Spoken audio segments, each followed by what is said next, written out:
نبی کریم صلی اللہ علیہ وسلم نے اخلاق کے اوپر اتنا زور دیا ہے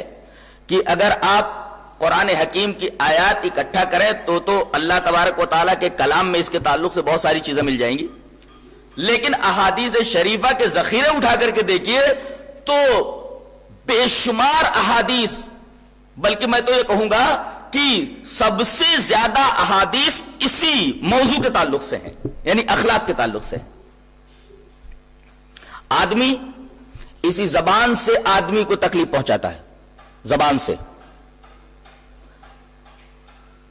نبی کریم صلی اللہ علیہ وسلم کی زبان مبارک سے ایسے آدمی کو ملعون کہا گیا ہے۔ ترمذی کتاب البر والصلہ کے اندر حضرت ابو بکر صدیق رضی اللہ تعالیٰ عنہ سے ایک روایت اس طرح آئی ہے، وعن ابی بکر الصدیق رضی اللہ تعالیٰ عنہ قال قال رسول اللہ صلی اللہ علیہ وسلم ملعون من زار مسلما او مکر به، رواہ الترمذی فی کتاب البر والصلہ۔ حضرت ابو بکر صدیق رضی اللہ تعالیٰ عنہ فرماتے ہیں کہ نبی کریم صلی اللہ علیہ وسلم نے ارشاد فرمایا وہ آدمی ملعون ہے، اللہ کی لعنت ہے اس آدمی کے اوپر جو کسی مسلمان کو ضرر پہنچائے، تکلیف پہنچائے یا اس کے خلاف سازش کرے۔ آج دیکھیے یہ بد اخلاقی مسلمانوں کے اندر خاص طور سے پائی جاتی ہے کہ ایک مسلمان اس کی زبان سے محفوظ نہیں ہے،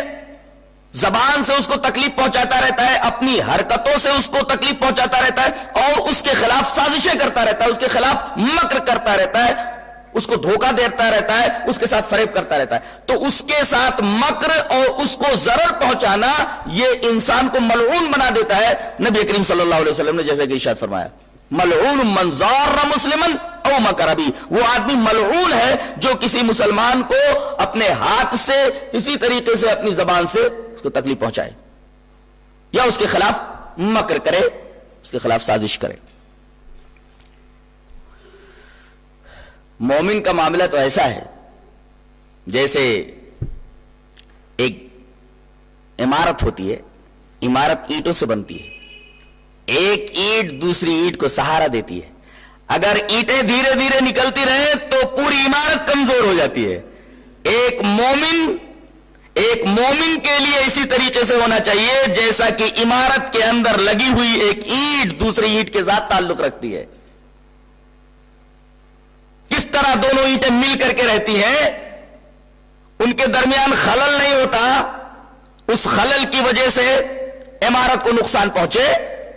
اسی وجہ سے نبی کریم صلی اللہ علیہ وسلم نے فرمایا کہ ایک مومن کو ایک مومن کے لیے کیسا ہونا چاہیے۔ اس سلسلے میں ابو موسیٰ اشعری رضی اللہ تعالیٰ عنہ کی روایت امام ترمذی رحمۃ اللہ علیہ کتاب البر والصلہ کے اندر لائے، روایت اس طرح ہے وعن ابی موسیٰ الاشعری رضی اللہ تعالیٰ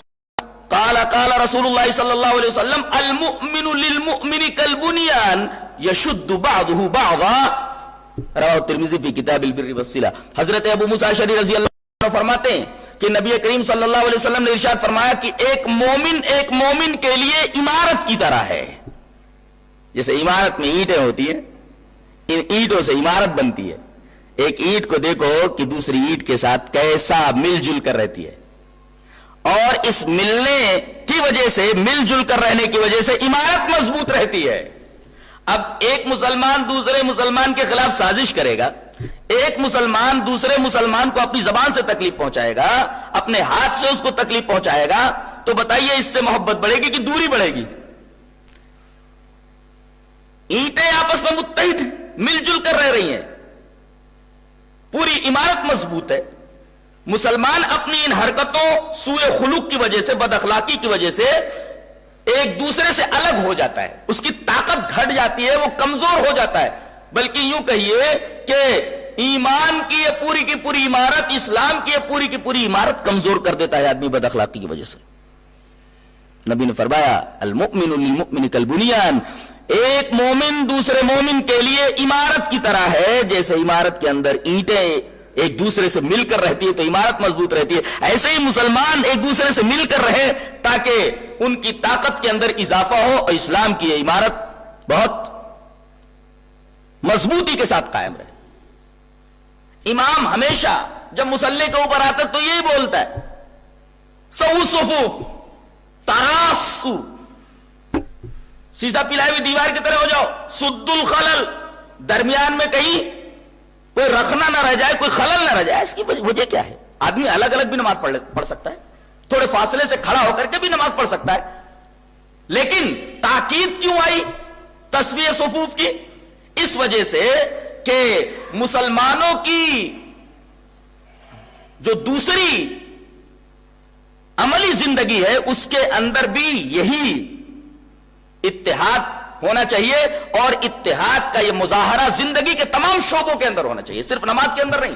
نماز کے اندر ایک دوسرے سے مل کر کے کھڑے ہو گئے, بھائی یہاں تعلیم دی جا رہی ہے کہ زندگی کے تمام شعبوں میں تمہارا اسی طریقے سے رہنا ضروری ہے, اتحاد اسی طریقے سے ضروری ہے. اگر اس طریقے سے مل کر کے نہیں رہو گے تو کمزور ہو جاؤ گے. تو مسجد میں تو آ کر کے پیر سے پیر ملا کر کے, کاندھے سے کاندھا ملا کر کے کوئی رکھنا نہیں چھوڑتا ہے, بلکہ سیزا پلائے ہوئی دیوار کی طرح کھڑا ہو جاتا ہے, دیوار کی اینٹوں کی طرح جڑ جاتا ہے, اور جیسے نماز سے جدا ہوا زندگی کے تمام شعبوں کے اندر بالکل بکھر کے رہ جاتا ہے, اس کا ارادہ منتشر ہو کر کے رہ جاتا ہے.